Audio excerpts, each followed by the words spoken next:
NBA Haters, alors dans cet épisode, on vous fait découvrir nos pronos pour la conférence Ouest. Alors j'étais accompagné de Bance, Johan, Marine et aussi de toute une délégation de Lakers composée de Calonne, Tatan et de Nico. Vous allez voir un petit peu, on s'est posé pas mal de questions. Est-ce que les jeunes de Memphis peuvent créer la surprise face à Utah? Dame Lillard qui va sûrement être le MVP dans cette série, montrer à Jokic c'est qui le real MVP face à Denver. Et enfin, bien sûr, quand on est avec une délégation de Lakers, on parle Lakers, on parle LeBron qui prend des shots de tequilas et qui, bref, anyway, et aussi les Clippers qui vont en prendre pour leur grade dans cet épisode. Shout out à Playoff P, Pandemic P, hâte de voir qu'est-ce qu'ils vont donner. Regardez l'épisode, n'hésitez pas à interagir, mettez vos commentaires et tout, ça me fait toujours plaisir d'échanger. Et puis, bon épisode. All right. Bon, on y va avec la conférence Ouest. Wow, il y a pas mal de belles séries, des belles oppositions.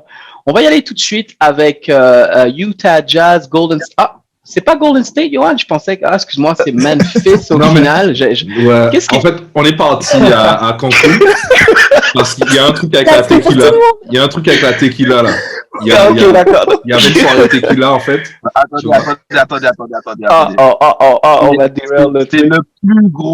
C'est le plus gros moment de hate qu'il y a eu depuis qu'on fait le pod. Et c'est Dory qui le sort. Moi, je dis, ça mérite des petits applaudissements quand même. Bravo, Dory. Thank you. Just, anyway, on va y aller avec, donc c'est ça, c'est Utah, Memphis, Memphis Grizzlies qui justement crée la surprise en fait en sortant les Warriors de Steph Curry. Avant de parler de Utah, moi, je vais vous poser la question. On voit encore c'est la performance de Ja Morant, Dillon Brooks et ces jeunes pousses de Memphis. Comment vous les voyez face à Utah? Est-ce que là, vous pensez que ça peut être une série qui peuvent créer un peu la surprise ou Utah devrait se dire, look, on a le first seed, on a bien joué toute l'année, on devrait s'occuper de facilement d'eux. Je vais commencer avec, tiens, Marine, vas-y, je vais commencer avec toi. Comment tu vois Memphis dans cette série face à Utah? Je les vois dans la continuité. C'est-à-dire que jouer leur jeu, pas forcément chercher à être plus ou moins. Juste se dire que pour l'instant, ça a marché comme ils sont jeunes. Yeah. Et ben, on va se faire l'expérience et on y va comme on est, en fait. Et on va les jouer comme on les a joués, avec des ajustements, bien sûr. Mais pas se prendre la tête en mode, ils sont premiers, nous on est huitième, il y a peut-être ceci. Non. Yeah. On se met sur les matchs, on joue les matchs et voilà. Tu penses qu'ils peuvent faire OK ici? Avec équipe jeune et aller jusqu'au bout? Ok, si elle est en finale, gars. Non, comment? I'm asking. Ouais, mais t'as pas. Okay. Je suis d'accord que Ja Morant est extraordinaire, mais on va peut-être pas commencer à le comparer à KD, tout ça, toute la clique, tu vois. Moi, je suis à la tequila. Écoute, je sais que t'as pris un moment de hate, mais faut pas venir sur les autres comme ça. Il y a des flashbacks là, toujours là. Non, je pense que ça peut prendre un match, mais ça s'arrêtera là. Un match, pas plus. Toi, Tatane, justement, dis-moi, une équipe de Memphis ils arrivent sans pression, en fait, en vrai. Personne ne les voyait là. Ils y sont. Première série en playoff pour Ja Morant et le reste de la clique. L'histoire de se faire des dents. Est-ce que tu penses justement le fait de ne pas avoir de pression, de se dire, allez, on y va, on joue notre jeu, ça peut pas un petit peu déstabiliser les Jazz? Qu'est-ce que tu penses? Ouais, ça pourrait être en leur faveur, mais pas sur une série de 7 matchs.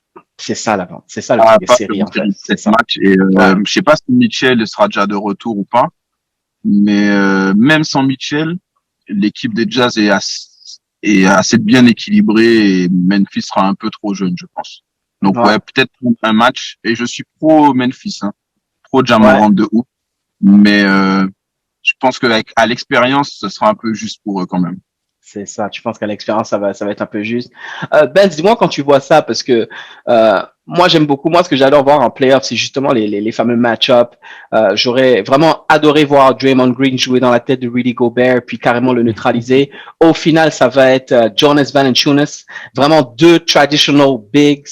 Est-ce que tu penses que Valanciunas, qui vraiment performe, il a fait une super saison, il a bien joué au play-in tournament. Est-ce qu'il peut pas justement un peu gêner Gobert et peut-être le mettre un petit peu en foul trouble? Est-ce que ça peut pas faire? Est-ce qu'il se passe ça, ce match-up-là qui va peut-être déterminer la série? Je pense que ça, c'est le match-up qui s'annule parce que on a quand même un joueur avec Gobert qui joue pour le titre de défenseur de l'année. Et donc, dans l'absolu, si effectivement Valanciunas le gêne, je pense que surtout Gobert va le gêner. Et Memphis va devoir composer avec un Valanciunas qui pourra moins s'apporter que les matchs du play-in. Mais en tout cas, moi, je trouve que Memphis fait une bonne saison et j'aime de plus en plus ce qu'ils font. Ils se battent, ils vont jouer sans pression. je pense que c'est trop juste parce que je trouve que cette année, le Jazz est vraiment solide. Là, il travaille très bien, tout est carré. Non, moi, je pense que le Jazz, ils prennent un match, allez, 2 vraiment dans une folie, mais pas plus Memphis. Pas plus que ça. Calonne, tu souris, dis-moi, est-ce que toi, tu vas un peu avec la même ce que dit Ben, Bon, dis-moi. ben écoute, puisque tout le monde voit Ja mourant, je veux bien qu'il vive un peu, quoi, Ja. Pourquoi pas? Pourquoi pas? Mais Je sais s'il pas. gagne, Moi, c'est pourquoi, en fait? Qu'est-ce que tu penses en fait, s'il y arrive, c'est grâce à quoi? la fougue, la jeunesse. Je sais pas. Moi, je vois pas Utah aussi invincible. Tu sais, il y a des équipes, tu te dis, ça va être dur de les battre. Moi, je vois pas Utah comme ça, en fait. Je vois Utah prenable. Je ne dis pas qu'ils vont forcément passer facilement. Enfin, Memphis va les gagner facilement. Mais je les vois prenables quand même, quoi. Je suis pas 100% sûr comme les autres. Je pense que Memphis a sa chance. S'ils jouent crânement leur chance, ils peuvent faire quelque chose. Ouais, mais je pense ça parce qu'ils n'ont pas fait un gros parcours. T'as pas un parcours des Jazz en tête récemment, tu vois. Non plus, voilà, c'est ça. C'est ça qui fait que, parce que je pense que Utah, c'est une des équipes les plus solides. Non, mais j'ai là compris. Ouais, vas-y. J'ai compris. Callon, il est influencé par le bon James. Comme il a dit qu'on pas les Jazz dans NBA 2K, voilà, il est influencé. Maintenant, il leur donne pas leur crédit. Moi, je ne suis pas d'accord. Je leur donne leur crédit. Mais il y a une différence quand même, et Nico, dis-moi ce que tu en penses, entre la saison régulière et les playoffs. On a vu, c'est déjà arrivé par le passé, rappelez-vous des équipes qui avaient, je repense justement au Atlanta de Budenholzer, back then, qui avait une saison régulière extraordinaire, puis une fois arrivé en playoff, c'est bizarre parce que c'est la même chose pour les Bucks de Budenholzer, pour encore les Bucks de Budenholzer. On se demande c'est quoi le dénominateur commun entre tout ça. Mais là, Utah, tu fais une belle saison, mais là, c'est les playoffs, là. Et justement, est-ce qu'ils ont cette toughness? Moi, je rejoins Calonne quand il dit que c'est pas un numéro 1 qui te fait peur, là. Tu te dis pas, je veux dire, regardez, les Warriors seraient là, je pense qu'il y a pas mal de gens qui donneraient des chances aux Warriors de les battre. Ouais. Alors que justement, c'est pas un numéro 1 qui est complètement invincible. Donc, est-ce que tu vois pas que Memphis peut créer la surprise, justement, à la jeunesse? Ils ont peur de rien. Comment tu vois ça, Nico? Moi, je suis d'accord. Ils sont pas invincibles. Ils sont prenables, Utah, mais je pense pas que Memphis, ce sera Memphis qui vont les faire tomber. De un, parce que ils sont irréguliers niveau chute extérieure et les Utah Jazz, la raquette, elle est fermée, quoi, avec Gobert. Donc, on va bien voir comment ça va se faire. Mais bon, moi, ils ont fait une bonne saison, Memphis. Ils sont jeunes. Moi, j'aime bien Dylan Brooks. J'aime bien, comment ça s'appelle, Ja Morant. Ils ont Triple J maintenant qui est revenu, Tillman. C'est une bonne équipe, c'est une équipe complète, mais je pense que là, ils ont le système. Ils sont trop complets pour pouvoir être inquiétés par Memphis, quoi. C'est clair. Non, merci pour ça. Yohan, je vais te laisser finir un dernier mot sur cette série. Pour moi, Memphis, de toute façon, pour eux, c'est que du bonus maintenant, là. Ouais. C'est la jeunesse. Des fois, c'est important de se tremper un peu les pieds en playoff. Tu vois, tous les grands joueurs, tu regardes l'histoire, faut toujours y aller. Tu te casses un peu les dents, tu vois, et après, tu vas évoluer. Donc, pour eux, c'est juste un learning experience. Qu'est-ce que tu penses de ça pour Memphis, en fait, en vrai? Non, c'est clair. Je pense que c'est une belle saison pour Memphis. Moi, je vois le Jazz en 5. Donc je leur donne quand même un match à Memphis. Après, Quinn Snyder, c'est pas Mike, quoi. C'est pas Mike Budenholzer. C'est genre, le niveau de coaching, tu vois. Je pense que c'est juste Utah, c'est pas sexy. Donc tout le monde se dit. En plus, ça fait longtemps qu'ils sont en premier, deuxième, tu vois, qu'ils sont finale. Donc tout le monde est là, non, on sait pas, tu vois. C'est une équipe solide. S'ils sont le Defensive Player of the Year. Qu'on l'aime ou pas, qu'il pleure ou pas, qu'il fasse. Voilà. Non, pour toi, il n'y a pas de. Ok. Pour moi, il n'y a pas de. Il y aura pas de surprise. Après, ça serait cool. Je pense que ce qui va être intéressant, c'est surtout de voir après comment les équipes vont utiliser le fait de regarder le match de Memphis, comment Memphis va essayer de taper Utah pour après pouvoir savoir, Gobert, il lock la raquette, qu'est-ce qu'on va faire? Est-ce qu'il a des traps, tu vois? Parce que tu le disais au début, Draymond Green Green serait rentré dans la tête de Rudy Gobert. Direct. Et c'est ça, ça peut. On voit 10 passes, tu vois, prend 3 rebonds, 3 blocs, Draymond Green, mais c'est tout. Puis cette série-là, elle joue dans l'avantage de Gobert. Et après, on va passer sur. Je vais juste finir en disant ça. Elle joue à l'avantage de Gobert. Pourquoi? Parce que Memphis n'a pas de shooting, ok. Donc il n'a pas à sortir sur les shooters, ok.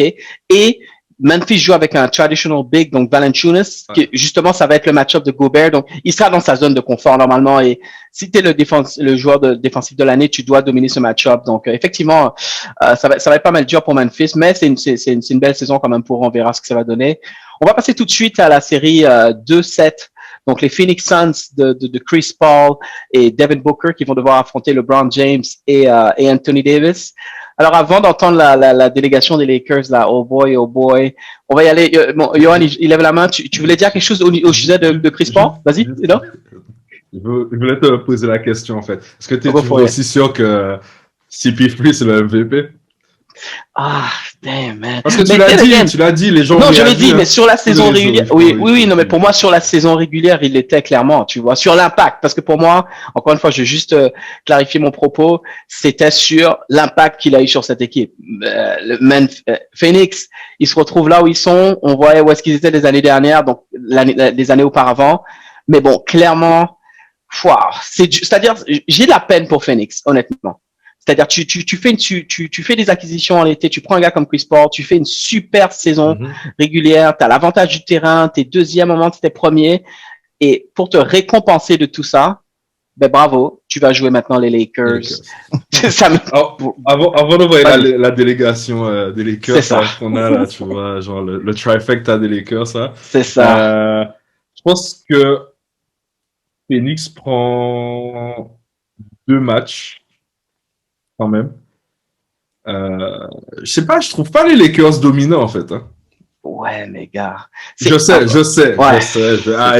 Ils ont LeBron. Okay, tu sais que LeBron n'a jamais perdu un first round series de toute sa carrière, je crois. Ça arrive, c'est des choses qui arrivent. Yeah. Mais ils vont pas perdre, tu vois. Mais je pense que, ouais, comme tu dis, c'est chiant d'arriver à ce point à deuxième et finir et tomber sur les Lakers alors que t'as d'autres équipes qui ont joué le tanking, tu vois. Pour ne pas les affronter. C'est clair. Bon, allez, la délégation, allez-y. Tata, let's go. God damn it. Installez-vous, les gars, installez-vous. Là, c'est votre moment, là. Franchement, allez, Lakers. Avec de la tequila. Non, attends, c'est quoi, Tata, tu disais quand même que suite au match du play-in, t'étais pas trop confiant quand même des Lakers. En fait, t'avais un peu peur de ce qui se passait. Comment tu te sens par rapport à cette série-là, là? Comment tu les vois démarrer et c'est quoi ton ressenti? Mais je pense que c'est cette série-là qui va donner le ton, en fait. Indeed. Qui va donner le ton de leur capacité parce que, ils ont eu très peu de matchs à effectif complet, au final. À part au début de saison. Moi, j'étais pas très rassuré de la première mi-temps. Si on se base sur la première mi-temps du match du play-in, ça va être chaud. Maintenant, si on a LeBron et E.T. à un très bon niveau, voilà, désolé pour eux, hein, bonne saison les gars, mais c'est ça c'est difficile, hein, franchement. Vas-y, Calonne, je pense que tu veux surenchérir dessus, mais vas-y. Ouais, mais en fait, moi, ce match-up-là ne me fait pas tant peur que ça. Je vous dis pourquoi, hein. Parce qu'en début de saison, on aurait pu déjà imaginer ce match-up-là, avec les Lakers en 2 et les Phoenix en 7, en début de saison. Donc forcément, tu t'attendais quand même à les affronter d'une certaine manière. Bon, ça s'est inversé parce qu'ils ont fait une super saison, mais on aurait pu prédire ce match-up-là. Donc, c'est clair. Voilà, donc oui, on aura peut-être un peu de difficulté parce que faut pas se mentir, hein, ils ont du talent, mais je pense qu'on passe quand même. Ok, non, c'est clair. Benz, dis-moi, t'es Monty Williams, t'es en train de préparer ça avec ton coaching staff. C'est quoi les points de emphasis, je sais pas comment on dit ça, mais comment tu vois ça? Tu dis, bon les gars, pour qu'on puisse avoir une chance dans cette série, voilà les choses sur lesquelles on va devoir travailler. Dis-moi, t'es Monty Williams, tu dis quoi à ton équipe là? Déjà, je frappe à la porte de DeAndre Ayton, je lui dis, mon gars, du gros boulot. Alors, il va falloir te réveiller et te mettre au boulot. Excellent, Franchement, pour moi, c'est catastrophique pour Phoenix qui fait une aussi bonne saison. Et tu tombes sur les Lakers. Bon, voilà, c'est l'Ouest, c'est le Far West. C'est ça. Donc, ils vont devoir faire avec, mais ça va être un peu con. Je pense qu'ils prennent 2 matchs, comme ça a été dit, mais les Lakers en 6. Vraiment, les Lakers ont les 2 meilleurs joueurs de la série pour moi. Je m'attends à ce que, comme j'avais déjà dit, je m'attends à ce que les Lakers, voir comment ça s'est passé, voir qu'ils gagnent vraiment sur le fil les Warriors, qui eux se font éliminer après contre Memphis. Donc là, ça doit grandir dans la tête des Lakers en se disant, je dis pas que Memphis a joué mieux contre les Warriors que les Warriors ont fait un meilleur match contre les Lakers, mais se dire, tiens les gars, on n'est pas encore au niveau, il va falloir s'y mettre.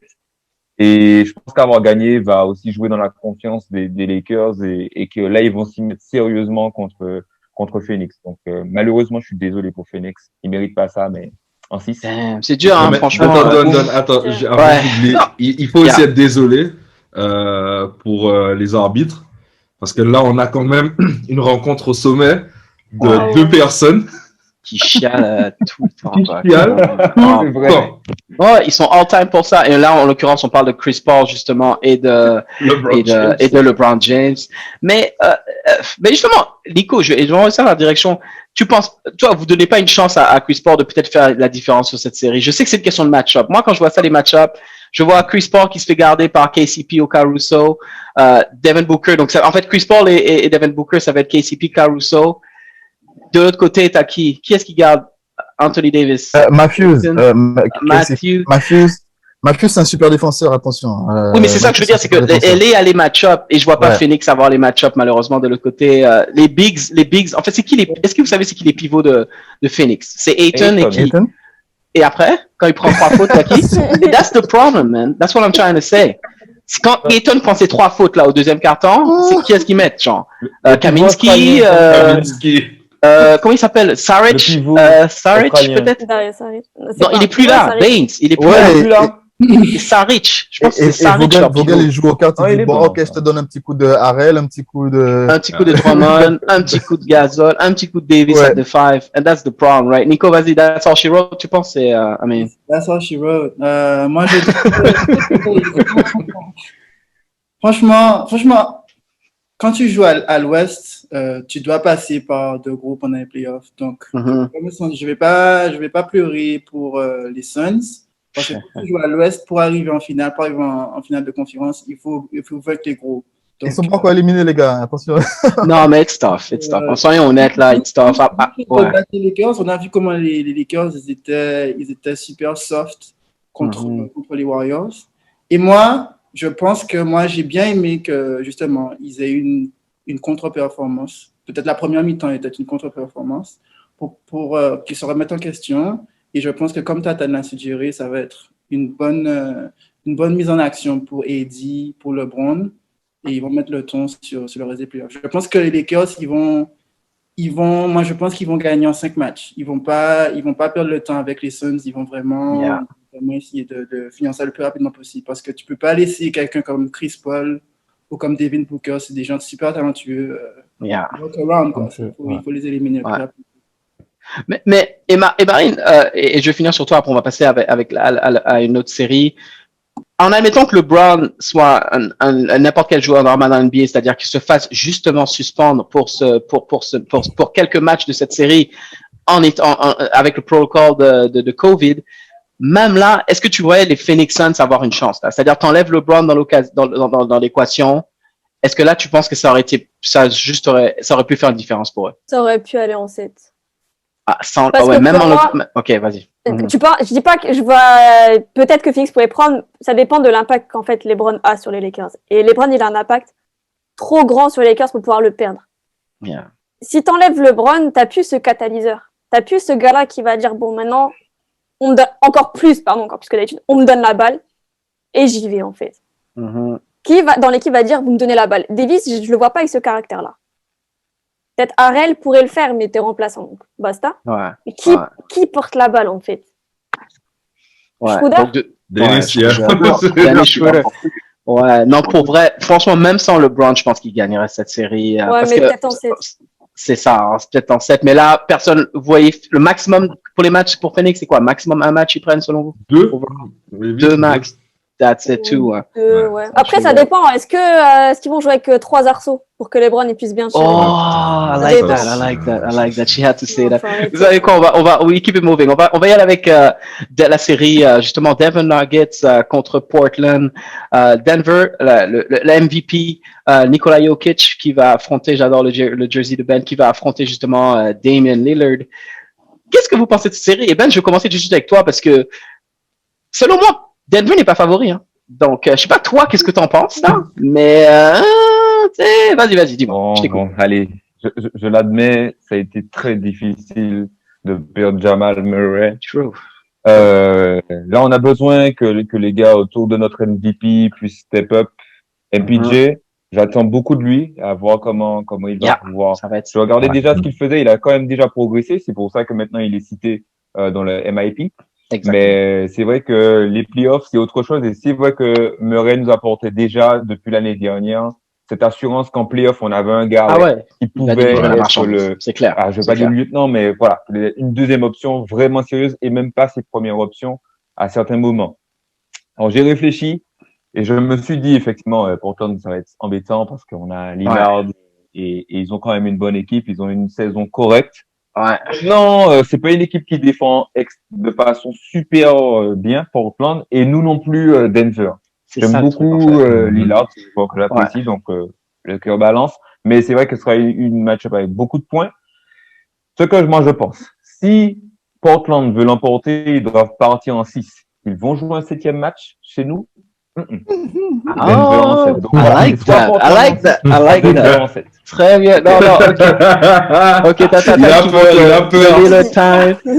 de rentrer Denver. Ok. Mais justement, Tata, dis-moi ce que tu penses. Moi, et Ben, ça dit un truc super important. Ça va pas être une série défensive, là. Pour moi, ça va être, c'est les gars, ils vont envoyer de loin. Ça va être qui est capable d'exécuter en offense et mettre le plus de points sur le board. Je pense que ça va quand même être une belle série. Ça va beaucoup courir, mais au final, qui est-ce que tu vois passer, Tatan? Portland. Désolé, Ben. Mais là, effectivement, le manque de Jamal Murray va être énorme. Va être énorme. Porter, l'année dernière, il pleurait qu'il avait pas assez de temps, qu'on lui faisait pas confiance, tout ça. Donc là, il va avoir toute la place qu'il faut. Ah ouais, là, c'est ça, c'est à moins qu'il explose de manière inattendue parce qu'il joue déjà très bien. Jokic tout seul devant Nurkic, Lillard, McCollum, Melo off the bench, aussi envie de jouer. Hein. Moi, je reste Portland. Portland, on va dire ils ont pas l'avantage du terrain, aller peut-être en 6. En 6 aussi, ouais, comme disait Ben justement. Callan, vas-y. Ouais, merci Tatan. Callan, comment tu vois ça? Ouais, moi aussi, same. Ouais, moi aussi, same. Ça me fait de la peine pour Ben, tu vois. Mais ils sont plus équilibrés selon moi, Portland. Ouais. Et t'as des mecs qui sont vraiment trop quand ils sont chauds en fait, qui sont inarrêtables. T'as Jokic en face, mais t'as pas deux players comme McCollum et Lillard en fait. Puis il y a pas que c'est ça. Et puis après t'as la profondeur de banc et Marine. Je pense je vais te laisser réagir sur ça parce que on parle beaucoup de Jamal Murray, d'accord, oui, mais ils ont pas Barton. Je pense qu'il leur manque d'autres joueurs aussi. Donc c'est ça qui est dur du côté de Denver. Ils arrivent quand même diminuer face à cette série, tandis que comment tu vois justement Terry Stotts, qui est sous pression, hein, ça faut le dire. Hein. Là, on n'en parle pas trop, mais Terry Stotts, le coach donc des Portland, il joue gros là. C'est-à-dire s'ils se font sortir là, lui il perd sa job là, carrément là. Donc lui, comment tu le vois préparer Marine ces gars là pour cette série là? Déjà, tu fais comprendre à McCollum et à Lillard que c'est votre moment les gars en fait. Genre Denver, t'as une opportunité en or de passer au round suivant parce que il n'y a que Jokic, enfin, ça va pas se mentir, il n'y a que Jokic. C'est ça qui est dur. Tu sais très bien qu'il va faire ses stats. Quoi qu'il arrive, Jokic fera ses stats. Mais le problème, c'est que, est-ce que autour, ça va mettre dedans? Parce que, ok, Jokic est capable, tout ça. C'est un magicien, ce mec. C'est un magicien, on va pas se mentir. Mais quand en face, t'as un des meilleurs backcourts de la NBA, qui tu mets dessus, en fait, pour les stopper? Et tu leur fais comprendre qu'il y a personne pour les stopper en face. Donc, vas-y, va prendre tes écrans, prends tes shoots à 9 mètres, fais une Paul George. refais le remix de Paul George. Ouais, Genre, on veut revoir cette image-là de Dame. En fait, je suis désolée, Rubens, mais tu veux voir Lillard aller loin. Ouais. Parce que ce gars-là le mérite. Au plus de ça, genre, il a tout donné pour Portland. Il a toujours tout donné. Ouais. Il a dit, il veut mener cette franchise. Eh ben, vas-y. Ouais. Et non, je suis d'accord avec toi. Et Nico, justement, quand tu vois ça, même au niveau de Denver, même s'ils perdent là, encore une fois, personne va se dire, c'est un upset. Non, tout le monde va être comme, hey, c'est Dame Lillard, c'est CJ McCollum, this is it, right? Donc, tu penses pas que justement, dès le départ, ça va être dur pour Denver, là? Comment tu vois ça, Nico?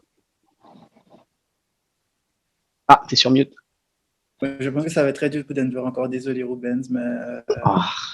Oh, Rubens, désolé, bro. Yeah, vas-y, continue. Je vais donner des arguments. Ok. Ouais, mais ça va être une déception pour Denver, parce qu'à l'année dernière, ils sont arrivés quand même en Conference Finals. Mais comme tu l'as bien précisé, ils arrivent amoindris sans Jamal Murray, sans Barton. Et aussi, Portland, c'est peut-être la seule année où ils sont au complet, quoi. Peut-être qu'il manque Collins, mais du coup, ils ont Nurkic qui manque pas de pièces majeures, ça. Ouais, c'est ça. Ouais. Voilà, donc, ils sont au meilleur de leur forme, ils sont en plus, ils sont en bonne dynamique. Donc, je les vois passer en peut-être 6 matchs, puisqu'ils n'ont pas, comme tu l'as dit, ils n'ont pas le terrain, machin. Donc, en 6 matchs, je pense. Wow, 6 matchs, ok. Johan, vite fait, et après, je vais laisser Ben finir avec ça pour qu'on puisse passer à l'autre série. Mais pour moi, c'est une question de match-up. Vas-y, dis-moi. Ouais, c'est une question de match-up, mais je pense que c'est Blazers qui gagne. En 6, le dernier match, c'est pas Dame qui met le shoot, c'est Melo. Sweet. Allez, ok, merci pour ça. Allez, Ben, c'est ta team, essaie de voir qu'est-ce que tu peux nous dire vite fait sur ça. Campazzo, le MVP, est-ce qu'il peut lock down Lillard? Non, ce sera pas lui. Tout ce qui a été dit se tient, et c'est vrai que moi aussi, j'aime beaucoup ce joueur-là, Damian Lillard. Ceci étant dit, moi je trouve que Portland a qu'une seule possibilité de gagner la série, c'est d'avoir finalement son backcourt qui met beaucoup de points, et donc qui met plus de points que Denver. Denver a quand même 2 options. La première, c'est que Jokic mette des points et que MPJ aussi mette beaucoup de points. La deuxième option, c'est que Jokic force déjà Jokic à sortir de la raquette parce qu'il va falloir monter sur lui et donc il va le fatiguer, mais que lui aussi arrive à bien distribuer le jeu.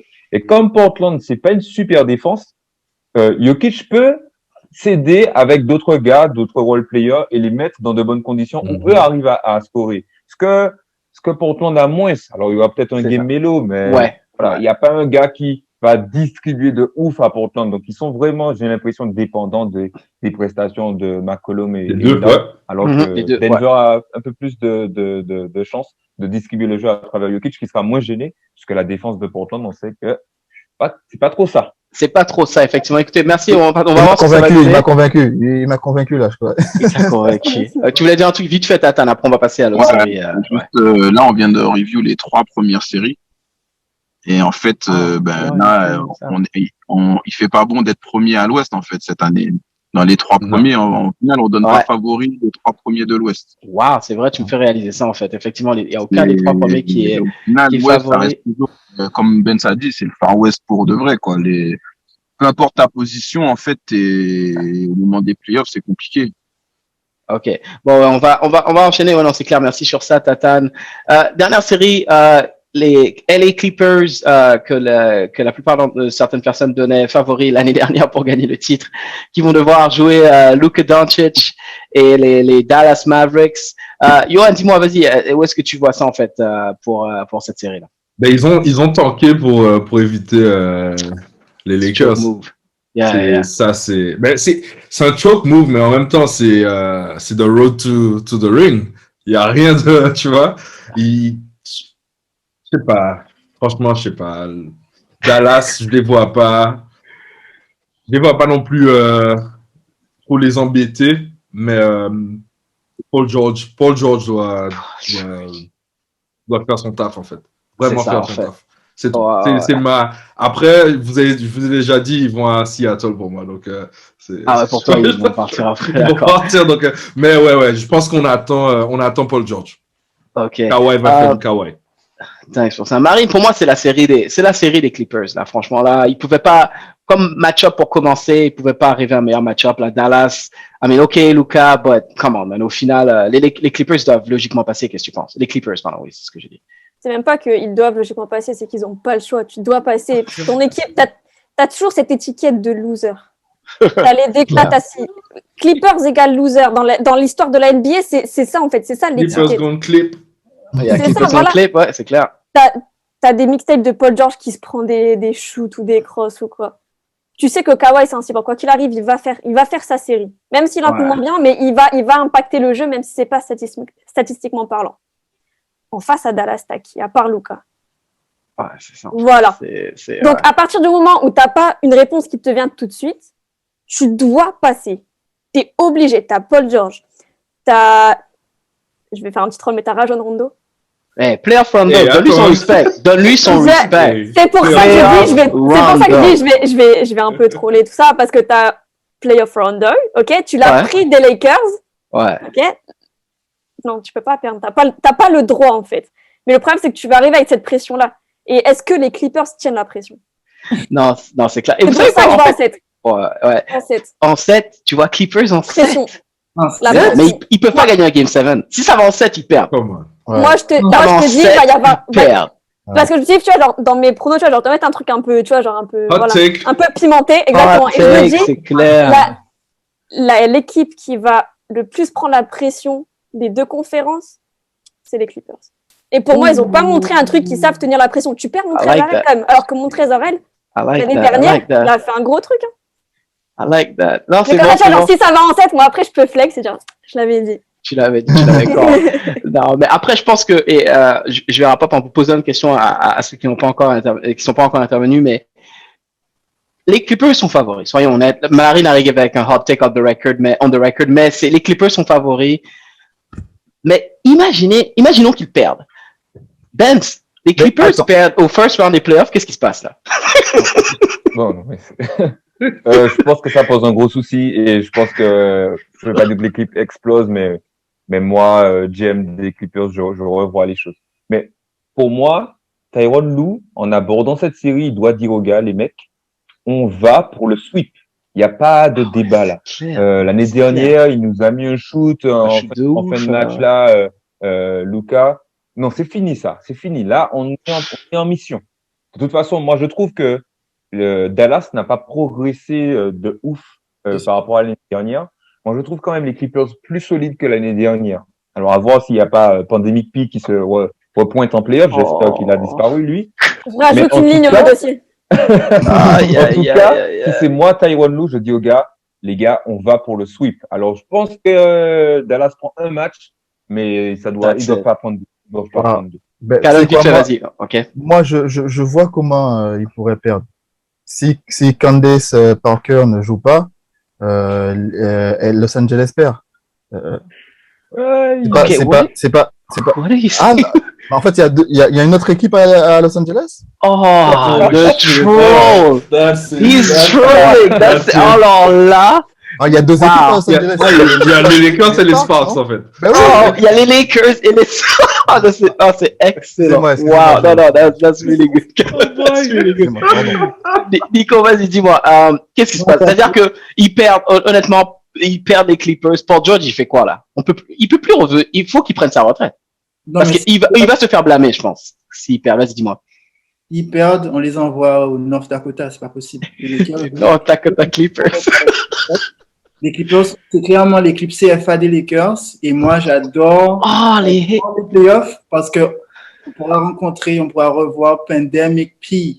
Alors, moi, je suis heureux de le revoir. Oh là. Non, mais s'ils perdent, en fait, il faut créer une ligue où ils sont tout seuls. S'ils perdent, il faut créer une ligue où ils sont tout seuls. Ils sont tout seuls, personne ne voudra. Et encore là, j'aurais des doutes. Je me dis, mais vraiment? Genre, s'ils perdent là. Casser les Clippers. Non, c'est pas cassé, mais le problème, c'est que c'est déception sur déception, cette équipe. Ouais. Avec Love City, t'as su rien faire. Ouais. Là, t'as Kawhi Leonard. T'avais Montrezl l'année dernière. T'as Paul George, Kawhi. Si tu fais rien là, stop. Non, mais je pense que cette année, ils sont sur une différente dynamique avec Rondo. Ouais. Mais c'est juste, voilà, c'est Paul George qui doit confirmer. Et aussi, Zubac, il aura un gros travail s'ils doivent aller loin dans les playoffs. C'est clair, on va wrap up sur ça. Tata, le mot de la fin pour toi. Clippers, vas-y. J'étais le seul à croire un peu en eux cette année parce que je pensais qu'ils étaient sous les radars, tu vois. Je pensais que c'était sous les radars cette année. Mais après tout ce que vous avez dit là, en fait, si les Clippers n'arrivent pas en finale de conférence Ouest, j'ai écrit personnellement à la NBA pour qu'ils virent cette équipe de merde. Et, on mettra la lettre sur l'Instagram. Allez follow l'Instagram, on ira la mettre. Excellent. S'ils n'arrivent pas en finale de conférence cette année contre les Lakers, je pense. Ouais. Leur saison, elle est finie. Le club ne sert à rien. Arrêtez avec Los Angeles, déménager aux abîmes. Allez à Ah ouais. Ok, guys. C'est excellent. Look, en plus, Kawhi, il est en player option l'année prochaine. Hein. Donc, ça veut dire ciao. pas sur le parce que leur projet était sur 2 ans. Ben oui, c'est ça. Donc, ils ont gaspillé une année l'année dernière. C'est clair. En fait, il y a tout qui explose s'ils ne font pas une finale de conf cette année. Moi, je propose qu'arrivant en playoff, on met les Sparks à leur place et on met les Clippers en WNBA, tu vois. Peut-être que ça gagnera plus. Oh là là, et on va wrap up sur ça, guys. Excellent. Wow, j'ai hâte de voir ce que ça va donner. Et puis voilà, on se retrouve. De toute façon, on va faire un autre point au fur et à mesure que les playoffs vont avancer. Merci encore à tous. Hein. Take care, guys. Merci les gars. À plus. Merci les gars. Peace.